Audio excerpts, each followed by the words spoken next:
From PRX, this is Living on Earth. I'm Steve Curwood. Today we're kicking back to celebrate the winter solstice with music and stories, including a tale about the origin of the Pleiades. The next day they returned to the woods and once again started to sing and dance and give thanksgivings for everything in the world around them. As they were dancing, their feet felt lighter and lighter, as if they were lifting off of the Turtle Island up towards the sky.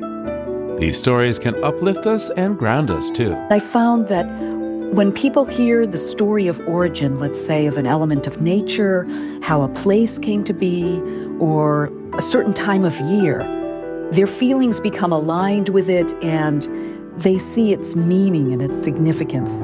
That's this week on Living on Earth. Stick around. From PRX in the Jennifer and Ted Stanley studios at the University of Massachusetts, Boston, this is Living on Earth. I'm Steve Curwood.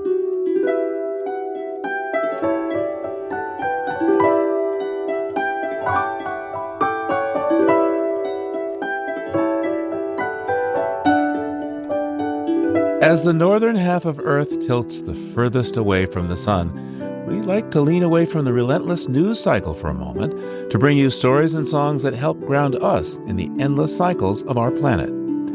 In many cultures, stories passed down through the generations explain how the world got to be the way it is. And the Haudenosaunee people of Northeastern North America have a story about how the star cluster known as the Pleiades came to be, told now by Perry Ground, Turtle Clan member of the Onondaga Nation of the Haudenosaunee. This is the Haudenosaunee story of the 7 dancing brothers. Well, we say this story happened a long time ago, back when the Great Turtle Island was brand new. Great Turtle Island is what the Haudenosaunee people, historically known as the Iroquois Confederacy. Great Turtle Island is what we call this place that we live on. Most people call it Earth, but Great Turtle Island comes from our story of how the whole world was created. Back when the Great Turtle Island was new, there was a group of 7 brothers who would go out into the woods each and every day, and they would dance and sing and give thanks for everything in the world around them. But one day, the oldest brother started to sing a song that was different, a magical song, and the boys loved singing and dancing this new song. But when they went home, they were very, very hungry. So they asked their mother for food that they could take out with them into the forest the next day while they were singing and dancing. But their mother said no, that the food needed to be saved so that the people could eat throughout the winter. The boys were disappointed, but the next day they returned to the woods and once again started to sing and dance and give thanksgivings for everything in the world around them. As they were dancing, their feet felt lighter and lighter, as if they were lifting off of the Turtle Island up towards the sky. Well, they went home again that night, and they asked their mother once again for some food for the next day so that they could spend more time singing and dancing. But again, their mother said, no, the food is for everyone. We must save it so that we can eat through the winter. Well, the boys went out for the 3rd day of dancing, and this time the oldest brother was upset. And he said, I can't believe that our mother will not give us this food so that we can sing and dance. I think I am going to sing a different song, a magical, powerful song. Well, the oldest brother started to sing, and as he was singing, his brothers started to dance. And as they were singing and dancing to this magical song, their feet felt lighter and lighter and lighter, and soon they realized that they were lifting off of the ground. They were dancing up towards the sky. Don't look down, yelled the oldest brother. Keep on singing and dancing, and we'll go higher and higher. Well, the oldest brother continued to beat his drum, and the brothers lifted higher and higher into the air. Soon they were above the trees and above the long houses that made up their village.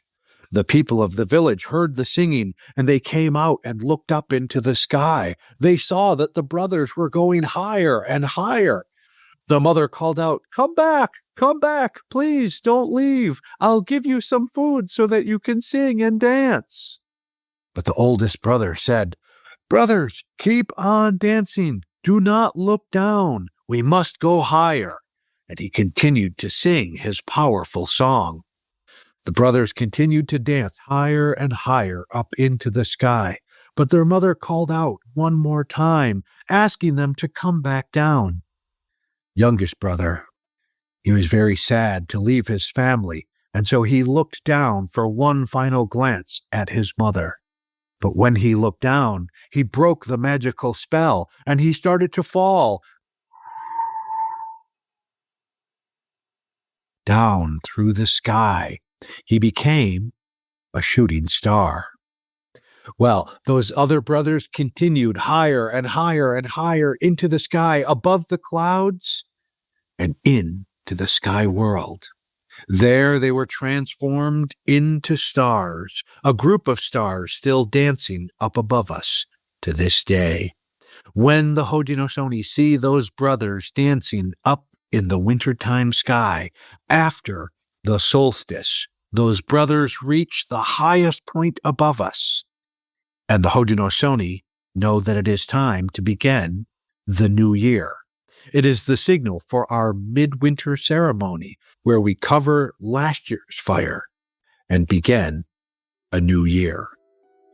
And we tell that story of the 7 dancing brothers to this day, what many people call the constellation of Pleiades, which we see after the winter solstice.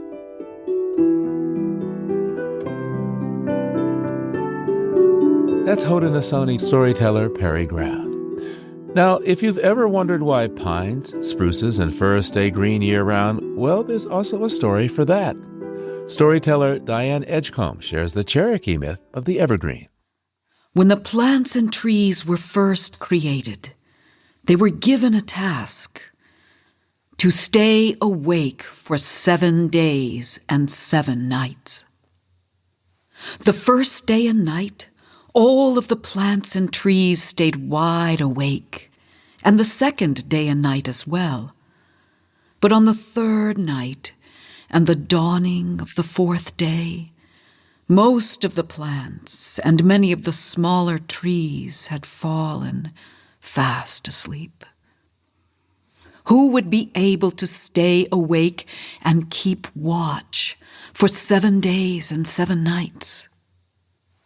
But on the 7th night and the dawning of the 8th day, there stood the cedar, the pine, the spruce, the fir, the hemlock, the yew, the laurel, the holly, and the ivy. You have endured, a voice said, and you shall be given a gift. All the other plants and trees will lose their leaves and sleep the winter long, but you shall never lose your leaves or their green color. You shall provide a shelter for the birds and animals from the harshest winds, and you shall remind the people that even during the darkest times, something remains strong. You shall be ever green. And Diane Edgecomb is here with us. Welcome back to Living on Earth, Diane. Thank you very much, Steve. It's lovely to be here. So, Diane, you've been a storyteller for over, 30 years? What kind of stories do you like to tell? Well, there's always an occasion for a story. And of course, there's a lot of understanding in the culture of personal stories and the value of personal stories. And I do tell stories to children as well. I think anyone who doesn't tell stories to children is just missing one of the most beautiful things in the world. But one of the most important things I try to do as a storyteller is to tell the old stories that have to do with how something in nature came to be. And stories are kind of a doorway to understanding. And I found that when people hear the story of origin, let's say, of an element of nature, how a place came to be, or a certain time of year, their feelings become aligned with it, and they see its meaning and its significance. So I call some of what I'm doing, I call it living myth. And I try to have those old stories really live again for people. So, telling stories time of year, we're speaking as we approach the winter solstice, the day that, or the days actually, that the sun stands still. And up here in the Northern Hemisphere, it's pretty cold. It's wonderfully seasonably cold. I'm really enjoying it. And I do find that the solstice is one of the times where stories really have accumulated around it. No matter where you live, there is this moment when the sun has been progressing along the horizon, and then sun stands still. Solstice, it rises and sets at the same point. And people wanted to tune to that. It's a very serious time of year, and so they told some of their most incredible myths at this time about the birds and animals that might do something different at this time, and also about the meaning of light. What does it mean to come out of the darkness and into light and still experience the darkness? Because we put up a lot of holiday lights, but we also want to tune with our feelings at this time of year. And that is something serious because we're feeling the darkness. Diane Edgecomb will be back soon to share a Greek myth about this time of peace around the solstice. As we head to a short break, here's a piece from her CD, The Winter Solstice in Story and Song, performed with musicians Margot Chamberlain and Tom Megan, and recorded by Tom Eaton. We have come to banish night, banish it with candlelight. Each of us is one small light, but together we burn bright. Go away, darkness black as night. Go away, make way for light. It's a tradition during the time of the longest nights for the people to gather together to rekindle the sun's fading light with our own. Candles are lit, fires blaze, and in celebration we bring forth our own inner lights of joy and generosity. Each of us is one small light, but together we burn bright. Go away, darkness black as night. Go away, make way for light. Go away, darkness black as night. Go away, make way for light. Don't you go away, because we've got more of our Winter Solstice special just ahead. Keep listening to Living on Earth. Here at Living on Earth, we work hard each and every week to bring you the most relevant and compelling environmental news. As a nonprofit organization, we count on you to help. Listener support is key to sustaining the environmental news gathering and reporting that you rely on. Please consider doing your part to support Living on Earth.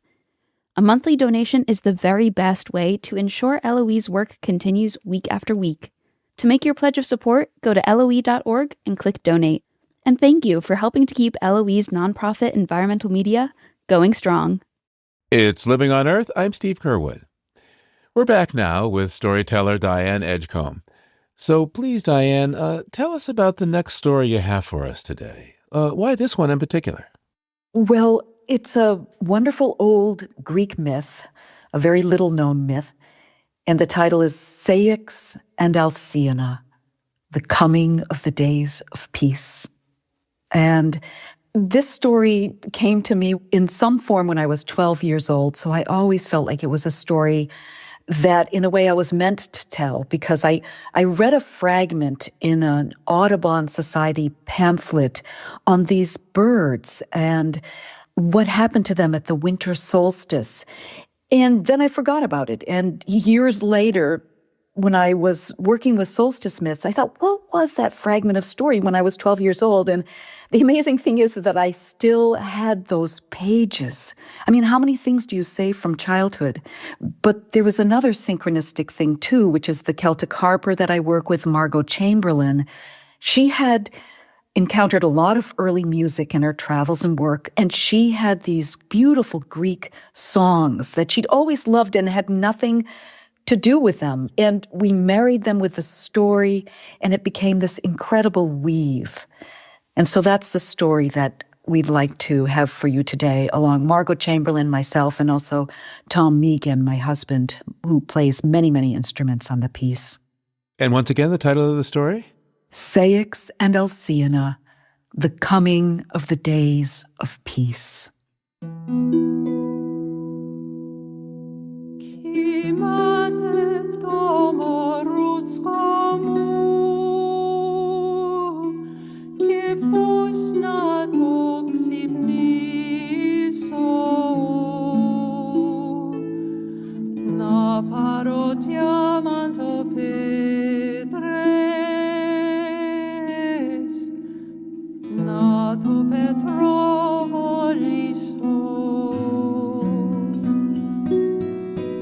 You may have heard the saying, Halcyon Days. Halcyon Days meaning days of peace. The story behind that phrase comes from ancient Greece, where at the time of the winter solstice, a mysterious thing happens. At that time, small blue and white halcyon birds arrive to nest by the shore, and the seas are calm for them. There are never any winds. That, they say, is the coming of the days of peace.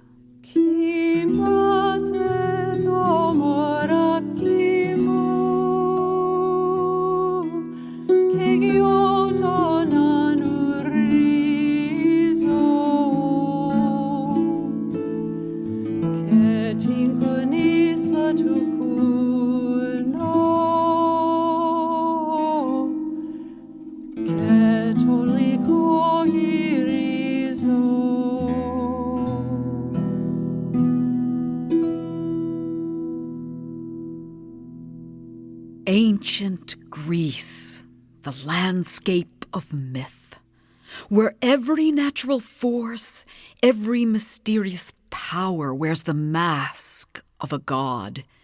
Hypnos, the god who rules over your sleep, sending dreams in the night. Eros, the childlike god who plays with your love life. And Zeus, king of Olympus, and his wife Queen Hera, highest of all the gods and rulers over the fate of every mortal. You can try to propitiate the gods. You can try to influence them with your prayers and your sacrifices. But do not think that you are above them, for then you commit the sin they hate the most. Pride, hubris. For that they will strike you down. Every force of nature, the face of a god. Even the winds are known and named. Eris, who brings the warm rains from the east. Notice from the south, so cloaked in fog you hardly notice him. And gentle Zephyrus from the west, who arrives with all the little zephyrs in tow.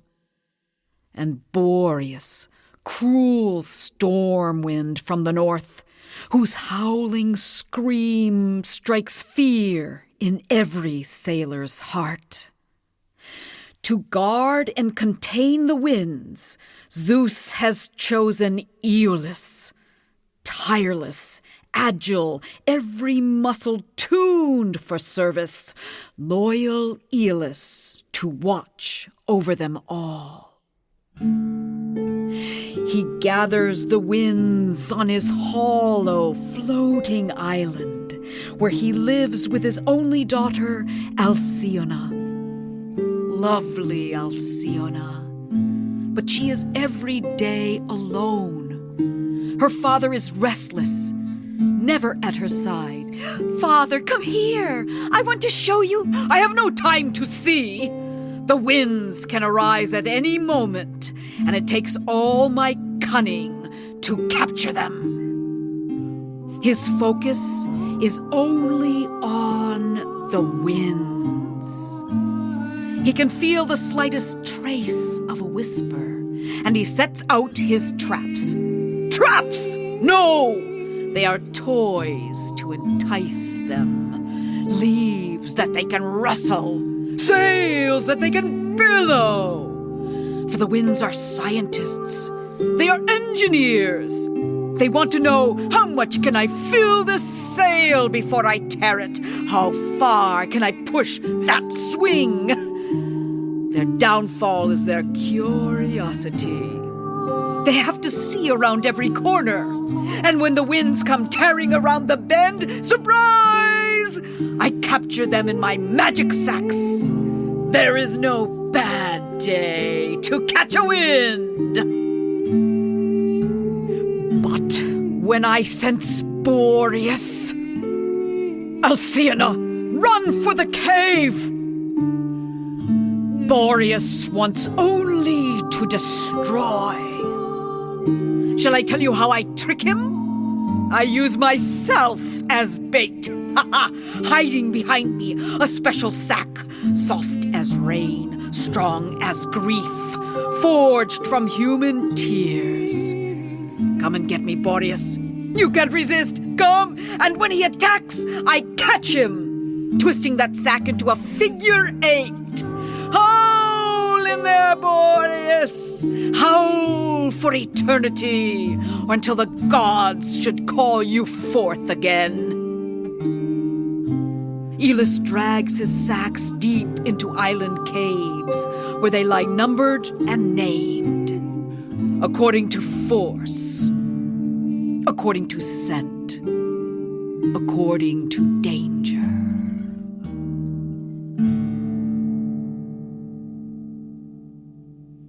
Only the zephyrs, those gentle breezes, he allows those to roam free, for they are his daughter's only companions.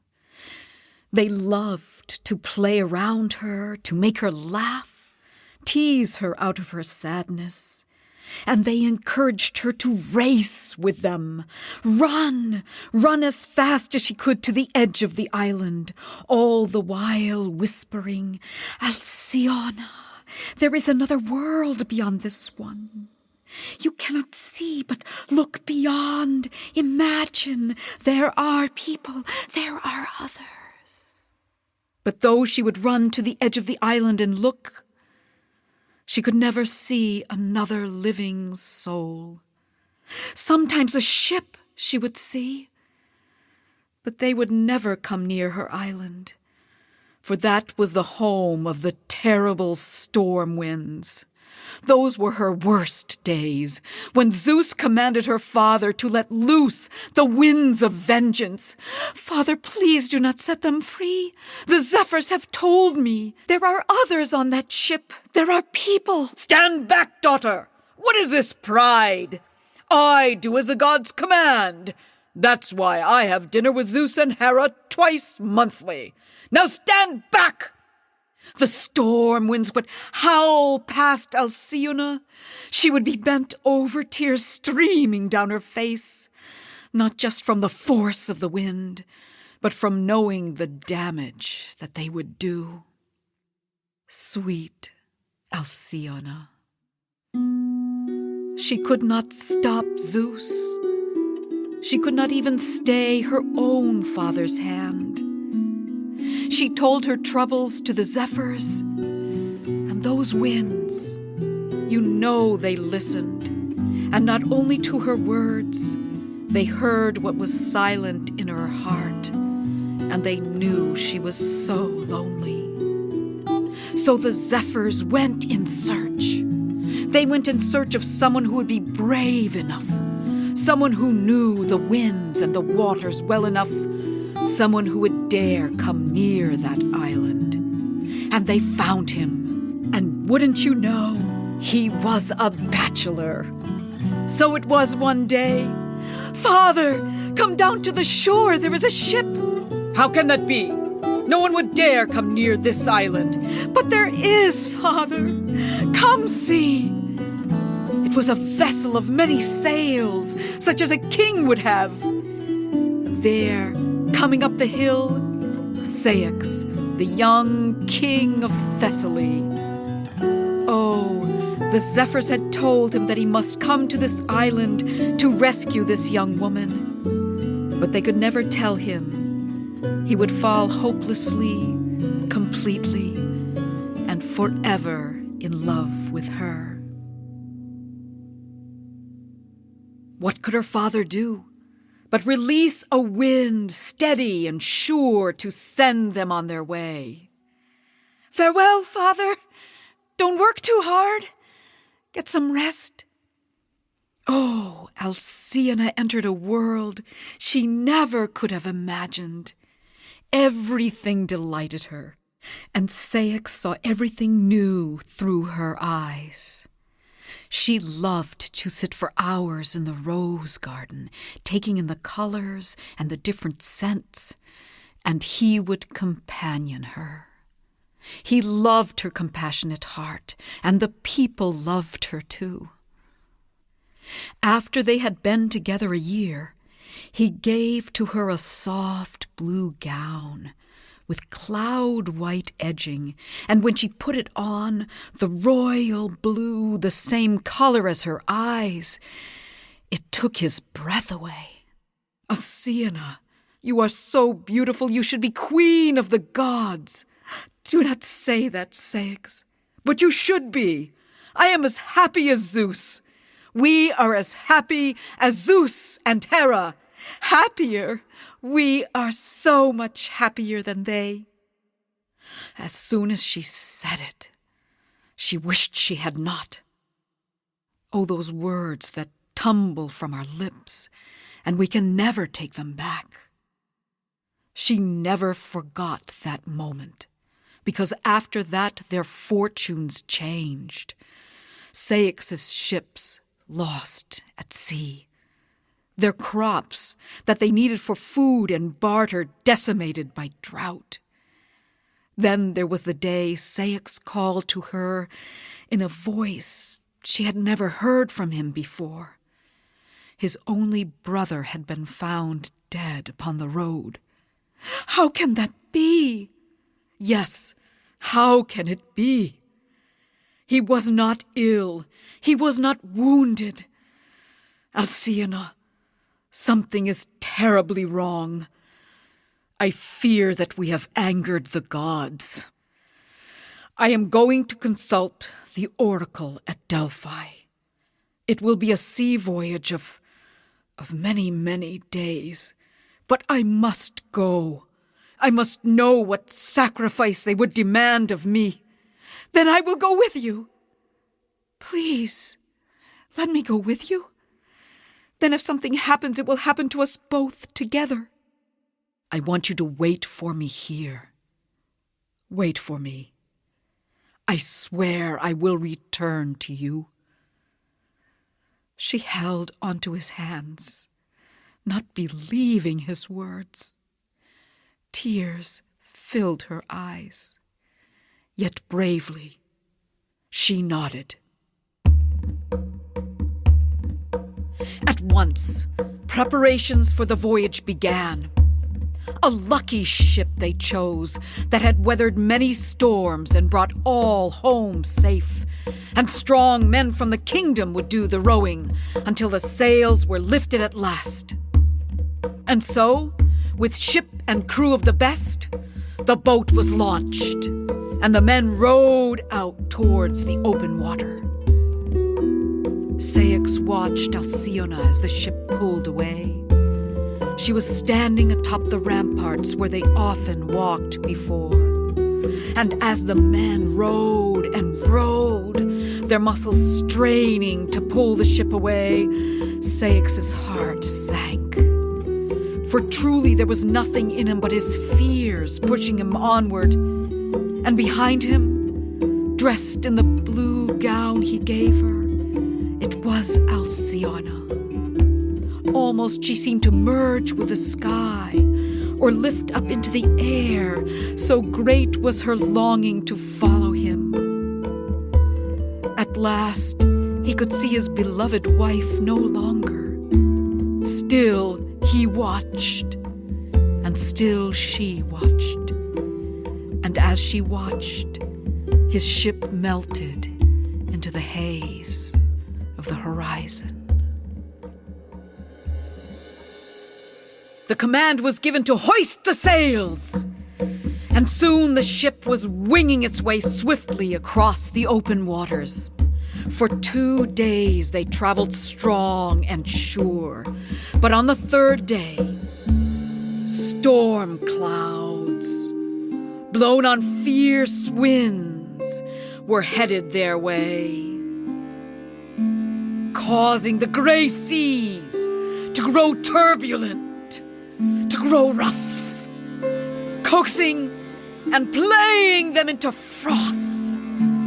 It was the hand of Zeus that sealed their fate. It was Zeus that commanded Alcyone's father to let loose Boreas, the most ferocious of the storm winds that day. Fast and howling as vengeance they came. When they hit the ship, it shuddered, keeling almost over, its sails dragging into the sea. Ceyx shouted, "Strip down the sails! The ship will be lost! Take them down!" Ceyx shouted, but the winds threw his words back in his face. Then it was every man for himself. The torrent was so sudden, so complete, with waves so gigantic that at first the ship would go down into a deep trough and then billow up on the next, tossed and tossed, until at last, with a great groaning sound, it shuddered, cracked, and began to go under, each man grasping for a bit of driftwood before they were towed under in the wake of the great vessel. Ceyx, drowning, at the very last called out, "Alcyone, I'm sorry. I'm sorry." We'll be back in a moment with more from Diane Edgecomb and the story of Ceyx and Alcyone. Keep listening to Living on Earth's Winter Solstice Special.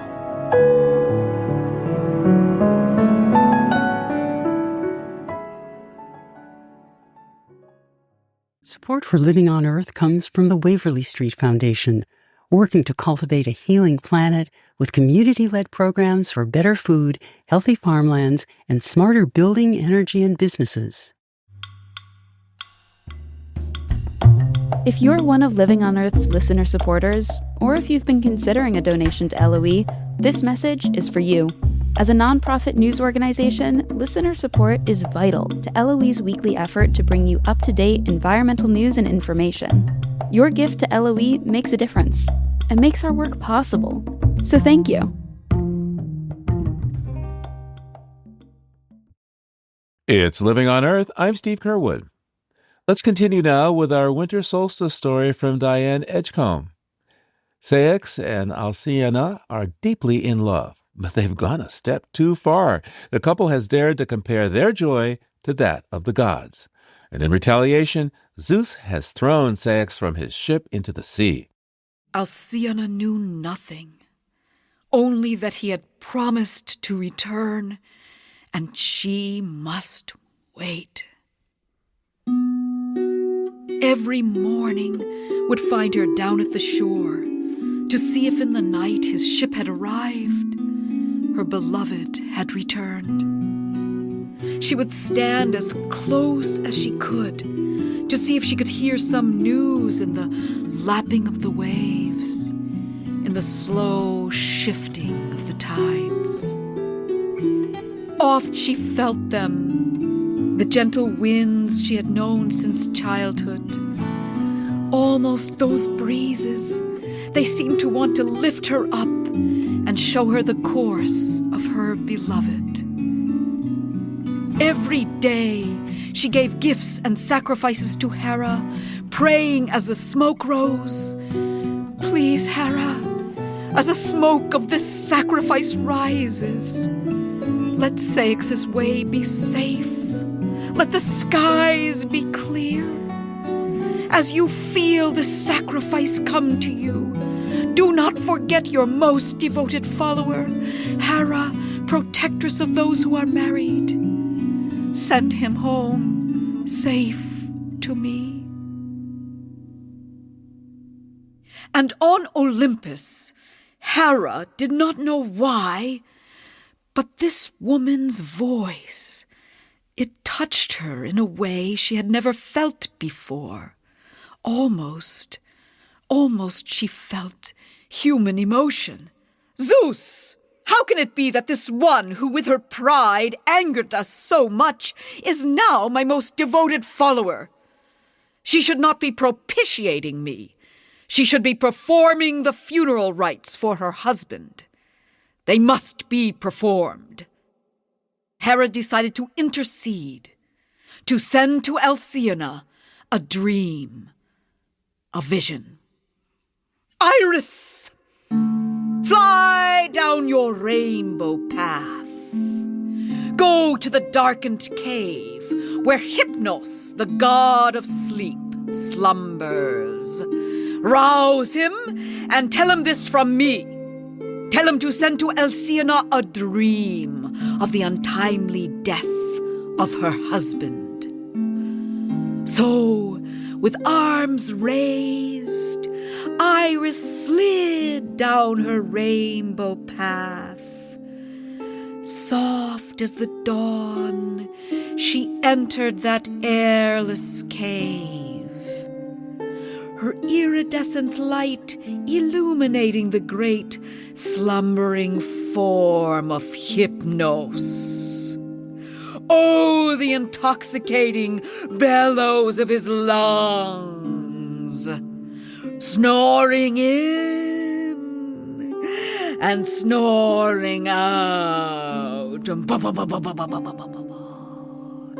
Iris almost fell under his spell, but she kept to her task, rousing Hypnos to heed Hera's request. It shall be done. Hypnos turned to give delivery of that dream to Morpheus. Morpheus, who can assume the shape of any mortal. Morpheus, who can imitate the gait, the manner, the voice. Morpheus tuned to the form of Ceyx, and stepping through dream's gate of polished horn, he was instantly by Alcyone's bed. Alcyone, my beloved wife. And in a dream, she saw her husband, the same clothes he had worn the day he left. But now they were rags, drenched and torn, and his beloved body changed from days in the water. But it was him. His voice, his every movement was his. Alcyone, I am drowned. I beseech you, perform the funeral rites for me so that I may enter the kingdom of the dead. Do not forget me, my beloved wife. I beseech you. I am drowned. And he was gone. Her eyes searched the empty room. Tears came and would not stop. And she wept into the night at her dream.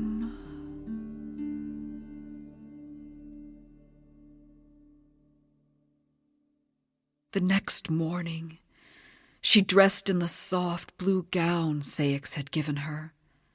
She would look for his ship one last time before wearing forever garments of black, for she believed this dream. She knew it was her husband come to her. She knew in her heart he was gone. Head high, she walked out of the palace. Alone, she climbed the steps to the ramparts from where she had watched his ship depart. The gentle breezes touched her hair. How could they be so sweet? How could the day be so beautiful? The day she felt her love was gone forever. Were her eyes weak from crying? She thought she saw something floating in the water. The wind grew stronger, bringing that floating something closer. And then a cry escaped her. It was a person drowned, wearing the same colors her husband had worn the day he left. It was Ceyx! Ceyx drowned! She stumbled forward and let out an anguished cry. On Olympus, Hera, when she heard that cry, suddenly in that moment, Hera the goddess felt what humans feel when they lose their loved ones. The sorrow, the loss, the terrible emptiness. She turned to Zeus with this new emotion in her eyes. To Zeus, whose anger had caused this parting, and she saw that Zeus was moved as well. There it came, another terrible cry. Alcyone had jumped, or she had fallen. She was tumbling off the ramparts, falling swiftly down through the sky as though to meet her husband in death. Zeus, called out Hera, intercede! Zeus held out his hands, and now in his hands Alcyone fell, and within his hands he changed her. Smaller and more nimble he made her. With hollow, bird-like bones he refashioned her. Her blue and white garments he softened and softened into blue and white feathers, and her aching heart he quickened it until it beat and beat faster and faster until it became the trembling heart of a bird. He transformed her into the very first halcyon bird that flew out over the waters, circling Ceyx's body, her wingtips almost brushing his body, till with a bird screaming cry, it flew out to sea. And Zeus raised his hand once more and decreed that Ceyx gain life. Breathe once more, not as a mortal, but as a companion bird. He fashioned another blue and white halcyon bird that flew out, flew over the waters to comfort its desperate mate. Then Zeus and Hera together spread out their hands, and that sea became glassy calm and full of peace for their meeting, for their reuniting, the sweet, loving halcyon birds. We know them as kingfisher birds, but they are the same, delicate blue and white birds. In the Mediterranean, they nest during the time of the winter solstice. The Greeks call those days Halcyon Days, for at that time the sea is calm like a mirror, reflecting the moment when there was real understanding between gods and mortals. And for a while mercy, sweet mercy, reigned.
Well, thank you so much, Diane, for this wonderful story. It's my pleasure to tell it, my pleasure to be here, and I hope everyone delves more deeply into these old myths of origin, because there's a lot of treasures there that help us to feel nature in the way that we know that it is a very spiritual essence. And the days of peace, huh? Sounds like something we all need right now, doesn't it, Diane? I love that the story has this message of compassion and this message of mercy. And really, I feel like the story tells us we should open ourselves up to what we hear around us. So just as the gods did, they heard the cries of Alcyone. And I think of that when I hear the cry of a bird, how beautiful it is and how it can move you, and also the cries of our fellow people, that we should really remain open and compassionate. And we need that in these days. Today's program is centered around winter solstice stories. What do you think people miss about the meaning of this special time of year? Well, this winter solstice really needs to be a time for gathering. And I think that what people miss is why we're doing some of the things that we're doing at this time of the year. For instance, why do we put up lights? Why do we celebrate the evergreens? And really, if we understand the story that goes along with it, that the evergreens they really symbolize this enduring power that can go through the winter, then when we put them up, we know more the reason behind it. There's also elements in the solstice for the mistletoe, that really was a plant that was supposed to be raised on high to remind us to forgive past wrongs at this time of year. So gathering around a fire, being together, bringing forth our own inner lights. We put up festive lights, but our inner lights of joy and generosity, knowing that that is what we have been doing from time immemorial at the solstice is really helpful. We can bring our whole selves to it then and not just say, why am I doing this? There was a time in human history where we would have paid a lot more attention to the solstice. I believe you say it actually lasts for 3 nights? Yes, it was a 3-day, 3-night festival. And of course, that's because if you think about, and I really encourage people to use your own home, your own dwelling as a Stonehenge and see where the sun is rising every day, see where it's setting, because at the time of the solstice, it's like a pendulum has swung all the way to its furthest point. That's the sun on the horizon has swung the furthest south, and then it rises at the same place for 3 days and sets at the same place for 3 nights. And that's considered one of these doorway times in nature where things can enter, and what we want to enter is our energy. We want to give the sun energy to come back so that the pendulum swing comes back and order is restored again. Ceyx and Alcyone is part of Diane Edgecomb's CD, The Winter Solstice in Story and Song, performed with musicians Margot Chamberlain and Tom Megan, and recorded by Tom Eaton. Thanks so much for this story, Diane. Oh, thank you for having me. I really enjoy your program. And we'll leave you with one more of their songs. This one's called The Fertile Darkness. As fertile darkness nourishes the seed, as fertile darkness nourishes the seed, so may the long months of winter replenish you.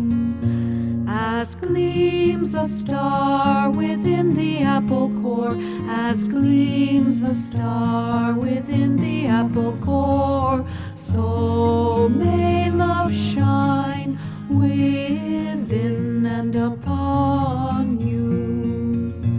As fertile dark darkness nourishes the seed, as fertile darkness nourishes the seed, so may the nourishes the seed of wintry memories, as gleams a star within the apple core, as gleams a star within the apple core, as gleams the star within the apple core, as gleams the star within the apple core, so may love shine within and upon you. So may love shine within and upon you. Living on Earth is produced by the World Media Foundation. Our crew from today includes Jenny Doring, Sophia Pandelides, Jade Poley, and Jake Rigo, with engineering by Tom Tiger. I'm Steve Kerwood, and happy Solstice. Funding for Living on Earth comes from you, our listeners, and from the University of Massachusetts, Boston, in association with its School for the Environment, developing the next generation of environmental leaders, and from the Grantham Foundation for the Protection of the Environment, supporting strategic communications and collaboration in solving the world's most pressing environmental problems.